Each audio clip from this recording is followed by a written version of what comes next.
지난 주일에는 영광스러운 부활주일 예배를 우리 함께 드렸습니다.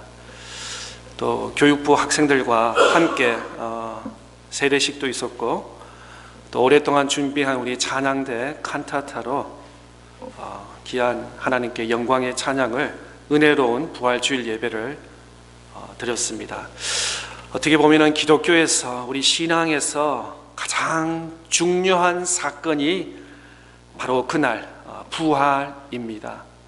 성경에 기록된 대로 예수님께서 이 땅에 오셔서 해당에서 가르치시고 많은 병자를 고치시고 하늘나라의 천국을 전파하셨다고 하지만, 만약에 인류의 죄를 위해서 십자가에 돌아가지 아니하시고 말씀하신 대로, 예언하신 대로 부활이 없었다면 우리의 믿음은 헛것입니다. 우리가 이렇게 모여 예배를 드리고 강론할 이유가 없습니다. 왜냐하면 예수님께서 부활하셨기 때문에, 약속하신 대로, 말씀하신 대로 십자가에 우리 죄를 대신하여 인류를 위해서 죽으시고 약속하신 대로 부활 승천하셨기 때문에 우리에게 소망이 있습니다. 우리에게 희망이 있습니다. 우리에게 기쁨이 있습니다. 살 의욕이 우리에게 있는 것입니다. 부활의 기쁨과 부활의 감격과 부활의 소망이 우리에게 늘 충만하시기를 주님의 이름으로 부탁드립니다. 그리고 예수님께서 3일 만에 부활하시고 예수님께서 제자들에게 나타나셨습니다. 그리고 오늘 본문 함께 읽었던 것처럼 예수님께서 제자들에게 3가지 말씀을 전하였습니다. 우리 첫 번째 메시지를 보겠습니다. 오늘 본문 19절 말씀입니다. 이날 곧 안식 후 첫날 저녁 때에 제자들이 유대인들을 두려워하여 모인 곳에 문들을 닫았더니 예수께서 오사 가운데 서서 이르시되 너희에게 평강이 있을지어다. 예수님께서는 제자들에게 나타나셔서 내가 그렇게 3년 이상 동안 너희들에게 가르쳤고 말씀을 1번, 2번 한 것이 아니라 수십 번 했는데 너희들의 믿음이, 너희들의 헌신이 정말 나를 따르는 제자 맞냐라고 컴플레인과 혹은 화를 낸다든지 아니면 큰 소리를 내는 것이 아니라 오히려 반대로 너희에게 평강이 있을지어다. Peace be with you. 너희에게 평강이 있을지어다 라고 오히려 의외로 예수님의 첫 마디가 다른 것을 보게 됩니다. 어떻게 보면 예수님과 가장 가까이 동거동거한 함께 지냈던 제자들이 예수님의 눈치와 손가락만 보면 짝짝 알 정도의, 그 정도의 진정한 예수님을 주님으로 또 주인으로 모셨다면, 그 정도 3년 반 이상 따라다녔다면 제자들로서, 제자들의 도리로서 그 정도는 되어야 되지 않습니까? 그런데 예수님의 부활에 대해서 전혀 생각하지도 못하고 깨달지도 못하고, 예수님께서 여러 번 구약의 말씀과 또 최후의 만찬, 떡을 떼시면서 또 성찬식을 하시면서 또 발을 세속식을 하시면서 여러 번 십자가에 잡혀서 죽으시고 약속하신 대로 3일 만에 부활하신다는 말씀을 여러 번 말씀을 전했는데도 제자들은 그 말씀을 도무지 이해하지도 못하고 깨닫지 못한 제자들의 반응을 보게 됩니다. 오히려 제자들은 유대인들이 두려워서 모인 곳에 문들을 닫았다고 기록되고 있습니다. 제자들의 마음에는 예수님 잡아서 십자가에 못 박혀 죽으셨으니까 그 다음에는 우리 명단에 리스트 있으니까 12제명들이 한 명 한 명씩 우리를 잡으러 추적할 것이다 라는 그런 두려움 속에 사로잡혀서 있었습니다. 그런데 그들은, 제자들은 문들을 다 닫았다는 거예요. 밖에서 바람 소리만 들려도, 아니면 밖에서 낭낭낭한 소리만 들리면 가슴이 철렁거릴 정도로 두려움에 사로잡히고 있었습니다. 그렇습니다. 지금 우리에게 필요한 것이 무엇입니까? 많은 것이 필요합니다. 물질도 필요하고 건강도 필요하고 직장과 사업장과 자녀와 친구와 이웃 필요한 것이 많이 있습니다. 그 중에서도 우리에게 필요한 것이 주님께서 주시는 이 평강, Peace be with you. 이 평강이 우리에게 필요한 줄 믿습니다. 가정해 봅시다. 세상에서 모든 것을 가지고 있다 하더라도 내 마음의 평강이 없으면 아무 소용이 없습니다. 가끔가다 장례식 참여해 보면은 우리가 어린아이가 태어날 때도 그렇습니다. 병원에 다 경험해 보셨지만 그냥 응행하면서 그냥 알몸 하나, 조그만 몸 하나로 이 땅에 태어납니다. 그리고 돌아갈 때 아무리 세상에서 부유와 많은 것을 소유한다 하더라도 그냥 관 안에 들어갈 수 있는 거기에서 옷 예쁘게 한 벌 입고, 또 우리 기독교 장례식은 성경책이라든지 또 뭐 어떤 소유, 특별히 이전에 아버님 어머니 좋아하시던 어떤 물품 하나 가슴에 놨을 정도 외에는 더 이상 뭐 관 안에 들어갈 수도 없습니다. 우리 인생이 그렇습니다. 빈손으로 왔다가 빈손으로 가는 인생인데, 우리가 이 땅에 있을 때는 뭔가 이렇게 막 씨름하면서 많은 것을 취하려고 그러고 가지려고 땀을 흘리고 노력하는 우리의 모습을 바라보게 됩니다. 돈이 없으면 돈 없는 것 때문에 염려하고 걱정하고 또 힘들어합니다. 근데 반대로 돈이 또 좀 더 어느 정도 부피가 있으면은, 많아지면은 혹시나 이것을 잘못 투자한다든지 또 잘못해서 이렇게 빼앗긴다든지 이런 염려 때문에 돈이 없어도 걱정 염려도 있고 돈이 있어도 염려가 되는 것이 돈과 물질인 것 같습니다. 물질이 있든지 없든지 상관없이 주님 주시는 평강이 우리에게 있어야 됩니다. 하나님께서 주시는 이 평강이 저와 여러분에게 함께 있기를 축복합니다. 예수님께서 유대인으로부터 오는 두려움을 사로잡혀 있는 제자들에게 너희에게 평강이 있을지어다 라고 첫 번째 메시지를 전하고 있습니다. 부활 신앙을 믿고 살아가는 성도 여러분, 오직 주님께서 주시는 평강이 제자들 뿐만 아니라 우리 모두에게 평강이 있을 줄 믿는 것입니다. 오늘 본문 20절 말씀 보겠습니다. 이 말씀을 하시고 손과 옆구리를 보이시니 제자들이 주를 보고 기뻐하더라. 부활주일, 부활하신 주님께서 제자들의 의심을 해소시키기 위해서 십자가에 못 박힐 때 생긴 손의 못자국과 로마 군병들에 의해 찔린 옆구리 창자국을 보여주신 사실이 요한복음에만 기록되어 있습니다. 다른 복음서에는 기록되지 않는데 오늘 본문 읽었던 요한복음 20장 20절에만 손과 옆구리에 창이 찔린 그 예수님의 상처를, 십자가의 상처를 보여주고 있는 것입니다. 그 손과 옆구리에 창을 찔린 것을 보고 나서야 드디어 제자들에게 불신앙, 예수님이 부활하셨어? 아니면 이게 고스트를 본 거야? 라면서 그들의 의심이 사라지고 이제는 예수님의 부활하시는 목격을 손과 옆구리의 창자국을 통해서 비로소 믿게 되는 온전한 믿음을 가진 제자들의 모습을 보게 되는 것입니다. 지금은 2000년이 지난 오늘도 예수 그리스도의 부활을 믿지 않는 사람들이 많이 있습니다. 아니 교회 밖에 있는 사람은 둘째 치더라도 교회를 다니면서 신앙생활을 하면서도 부활은 내 눈으로 보기 전에는, 내 손으로 예수님의 창과 피자국과 창자국을 보지 않고는 내가 도저히 믿을 수 없는 이런 분도 간혹 있다는 것을 보게 됩니다. 그런데 예수 그리스도의 부활은 허구입니까? 아니면 그냥 하나의 페리테어입니까?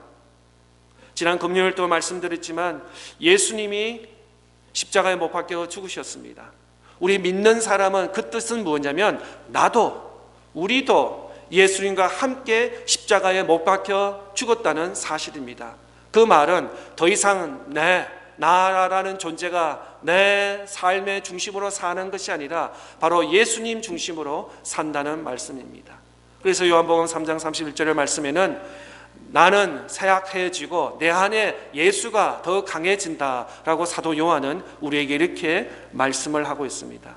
또 예수님께서 약속하신 대로 십자가에 못 박혀 죽으시고 부활하신 것처럼 저와 여러분도 어느 때는 이 세상의 삶을 마치고 나서는 예수님께서 부활하신 것처럼 우리도 부활의 기쁨과 부활의 소망을 가지고 부활 성천할 수 있는 줄 믿는 것입니다. 이것이 바로 예수님이 십자가에 못 박혀 주시고 예수님 부활하신 것처럼 우리도 예수님과 십자가에 못 박혀 죽고 부활 승천하는 그 믿음과 그 소망이 우리에게 있어야 될 줄 믿는 것입니다.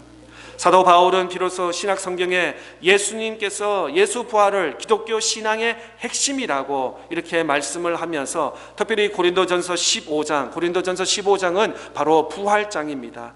우리 한번 스크린을 통해서 한번 3절부터 10절까지 한번 다 천천히 읽어보겠습니다. 다 같이 읽겠습니다. 시작. 내가 받은 것을 먼저 너희에게 전하노니 이는 성경대로 그리스도께서 우리를 죄를 위하여 죽으시고 장사 지낸 바 되셨다가 성경대로 사흘 만에 다시 살아나사 게바에게 보이시고 후에 12 제자에게와 그 후에 500여 형제에게 일시에 보이셨나니 그 중에 지금까지 대다수는 살아있고 어떤 사람은 잠들었으며 그 후에 야고보에게 보이셨으며 그 후에 모든 사도에게도 맨 나중에 만사되지 못하여 난 자 같은 나게도 보이셨느니라.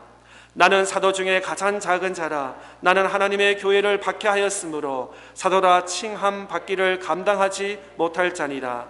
그러나 내가 내 된 것은 하나님의 은혜로 된 것이니 내게 주신 그의 은혜가 헛되지 아니하여 내게 모든 사도 받아 더 많이 수고하였으나 내가 한 것이 아니요 오직 나와 함께 하신 하나님의 은혜로다. 아멘. 아마 바울 사도가 가장 정확하게 부활에 대해서 또 십자가에 못 박히신 예수님에 대해서 부활 승천하신 것을 가장 신앙에서 잘 컨사이스하게 표현된 말씀이 고린도전서 15장 말씀이 아닌가 생각이 됩니다. 사도 바울의 고백이 우리 모두의 부활, 소망, 기쁨의 고백이 될 수 있기를 바랍니다. 그렇습니다. 내가 이렇게 예수 그리스도 이전에는 핍박하는 사람이었지만 그리스도인을 핍박하고 또 교회를 핍박하는 사울이었지만 그러나 다 나 된 것은 하나님의 은혜라라고 바울 사도는 이렇게 고백하고 있습니다. 예수 그리스도의 부활의 역사적 증거는 첫째는 예수님의 십자가에 죽으셔서 무덤에 안치되었다는 것입니다.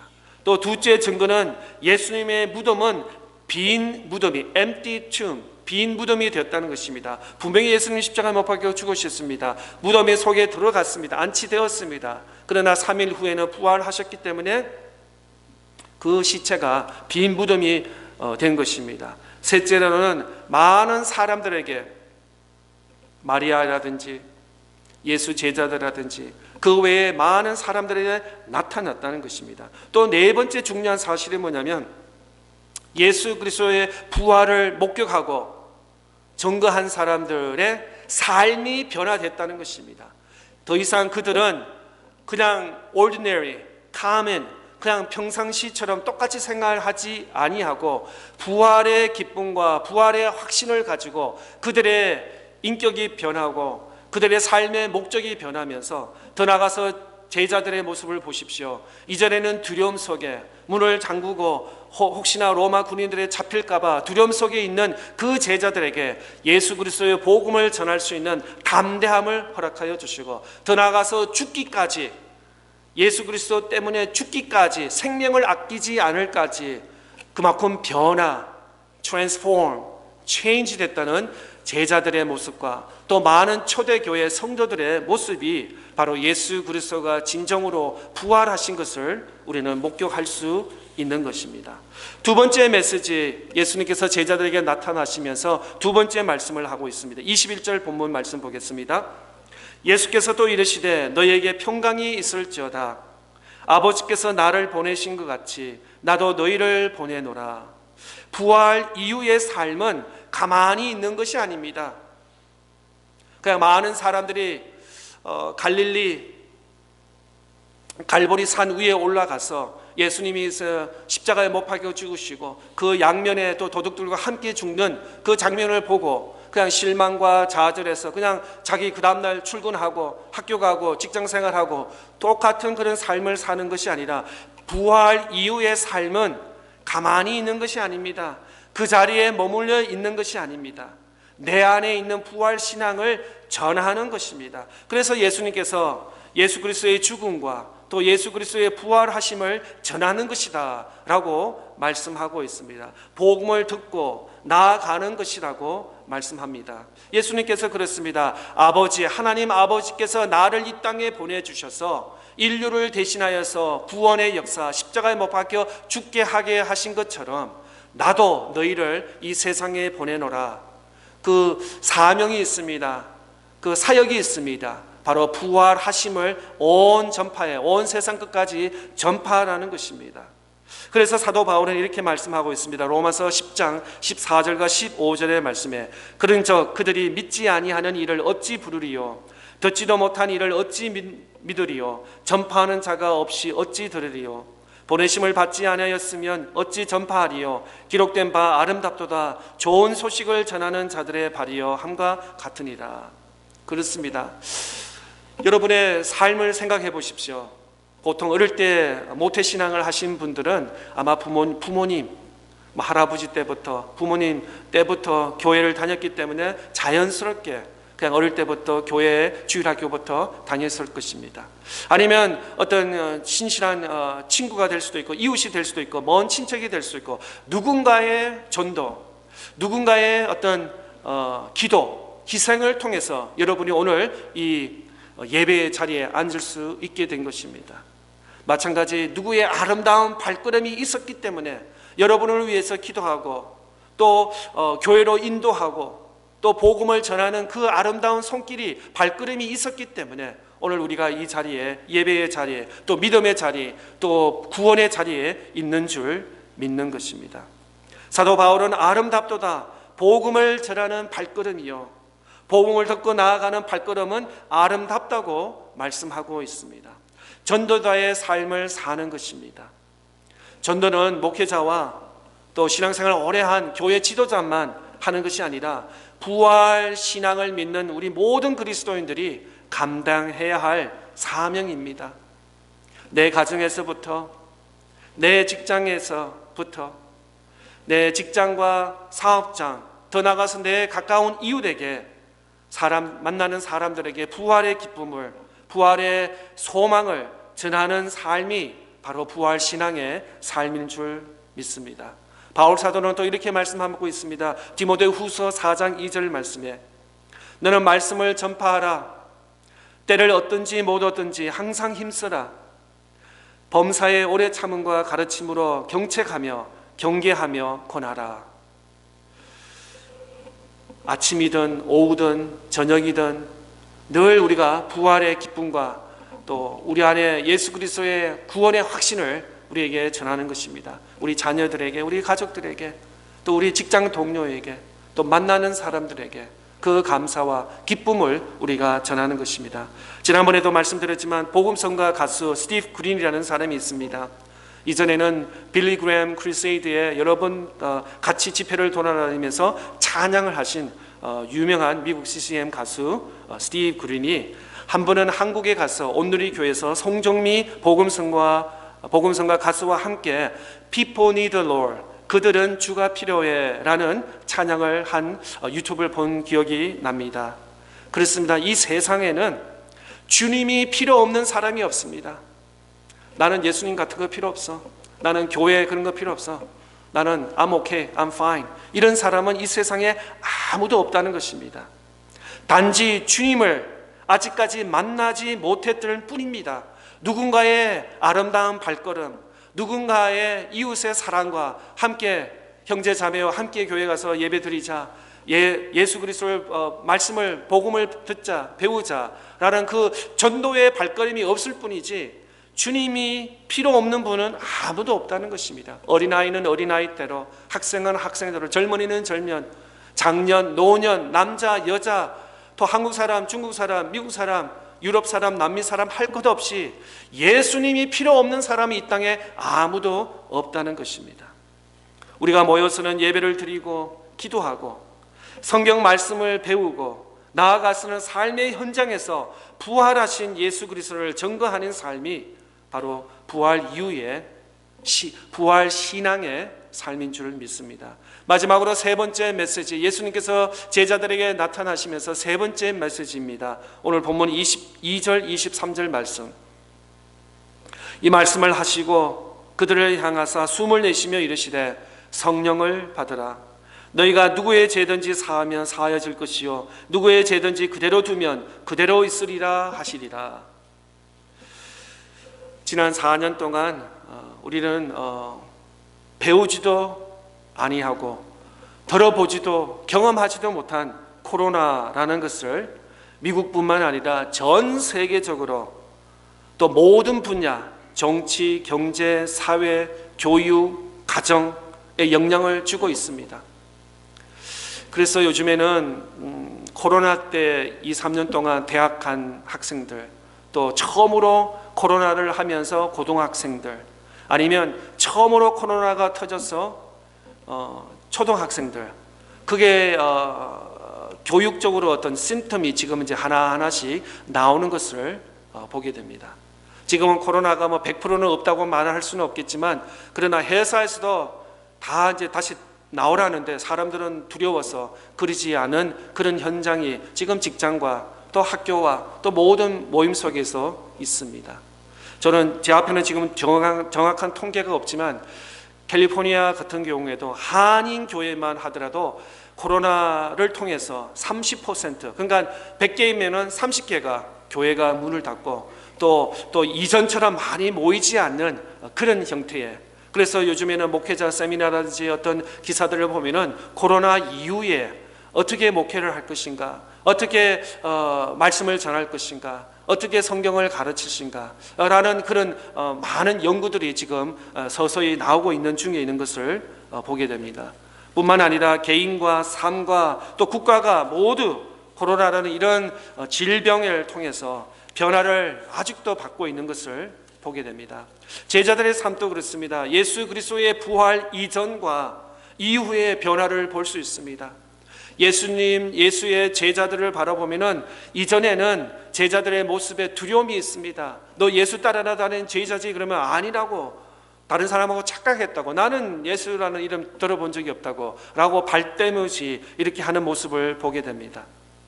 또 예수님을 따라가는 제자들을 보면은 예수님을 통해서 좀 한 자리 해먹을까, 또 이득을, 또 어떤 계산을 두드려서 이익이 되는지 안 되는지 그런 세속적인 계산 방법을 하는 제자들의 모습을 바라보게 됩니다.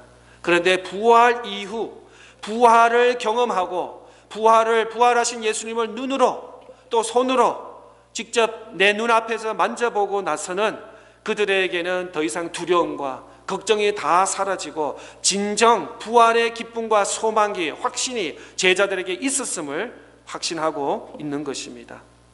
이전에는 제자들의 모습은 두려움과 실패투성이었습니다. 둘씩 짝지어서 전도를 하러 보내면은 전도보다는 더 엉뚱한 짓도 하고 더 전도에 이르지도 못하고, 아무리 큰 소리를 외쳤는데 치유가 되지 않고 힐링이 되지 않는 그런 제자들의 모습 속에 이제 그들에게 영권이 생겼습니다. 예수님처럼 말씀을 선포합니다. 담대하게 치유의 역사가 일어납니다. 그 다음에 초대교회 역사를 보면 수십, 수백, 수천 명이 모여서 부흥의 열길, 정말 부활의 기쁨과 소망이 넘치는 제자들의 삶을 바라보게 되는 것입니다. 더 나아가서 성령을 받아라 라는 예수님의 말씀, 성령이 누굽니까? 성령님께서 무슨 일을 하십니까? 바로 예수 안에서 새로운 삶과 영적인 생명과 또한 성령을 통해서 능력과 힘을 받은 제자들의 모습을 바라보게 되는 것입니다.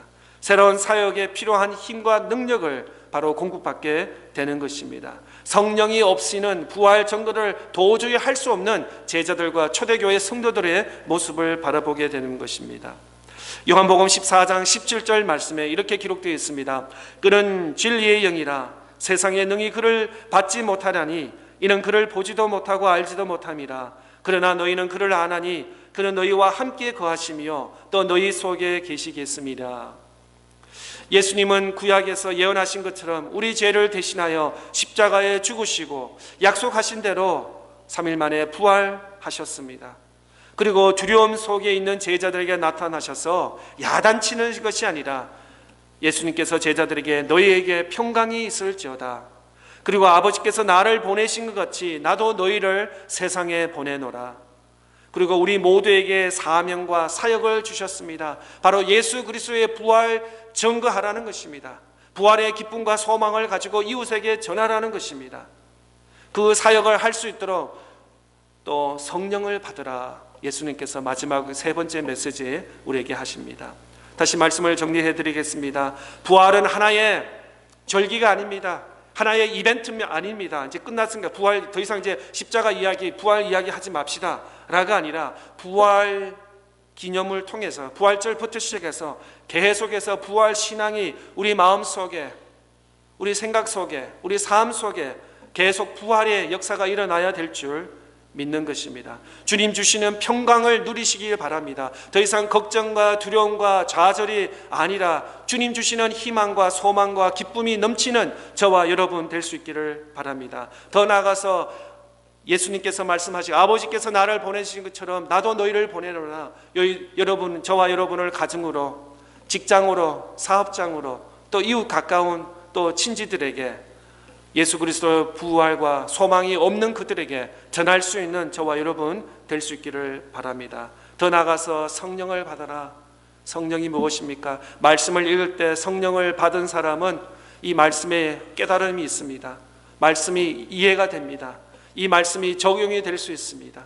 성령을 받은 사람과 받지 않는 사람 차이가 무엇입니까? 예배를 드리는데 그냥 종교 행사가 아니라 정말 신령과 진정으로 내 힘, 에너지를 다해서 드리면서 예배를 통해서 은혜를 받습니다. 깨닫습니다. 하나님은 내 찬양을 받아주시옵소서, 내 예배를 받아주시옵소서, 나의 기도를 연락하여 주시옵소서, 응답하여 주시옵소서. 하나님과 가까워지는 것입니다. 성령이 내 안에서 살아 역사하시고 말씀을 통해서 더 살아나는 그런 경험이 있으시길 바랍니다. 만약에 새가 있는데 어미 새가 곧 태어났습니다. 한 번도 새가 날 경험이 없습니다. 그래서 자꾸 절벽으로 밉니다. 그러면 내 어머니 새가 왜 자꾸 날 밀지? 이러면서 절벽에 떨어집니다. 떨어지면서 그 순간 어떻게 됩니까? 이제 본능적으로 날게 됩니다. 날면서 내가 새구나, 내가 날 수 있구나. 첫 번째로 날는 경험을 하는 것입니다. 때로는 우리 인생에 아픔이 있습니다. 고통이 있습니다. 시험이 있습니다. 절망할 필요 없습니다. 그럴 때 내 안에 하나님의 약속의 말씀이 성령께서 나와 함께 하신담을 우리가 깨달을 수 있습니다. 경험할 수 있습니다. 하나님께서 나에게 고난과 고통을 주시는 것은 그래 너 한번 얼마나 버티나 한번 재보자, 타이밍 해보자 라고 그냥 기싸움하는 것이 아닙니다.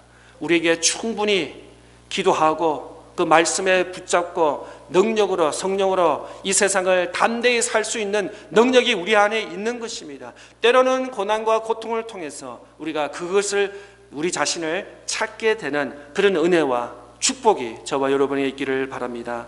이 부활의 기쁨, 부활의 소망, 부활의 능력이 우리 모두에게 임하기를 축복합니다.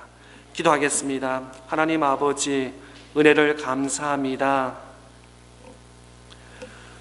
예수님께서 제자들에게 오셔서 너희에게 평강이 있을지어다. 아버지께서 나를 보내신 것 같이 나도 너희를 이 세상에 보내노라.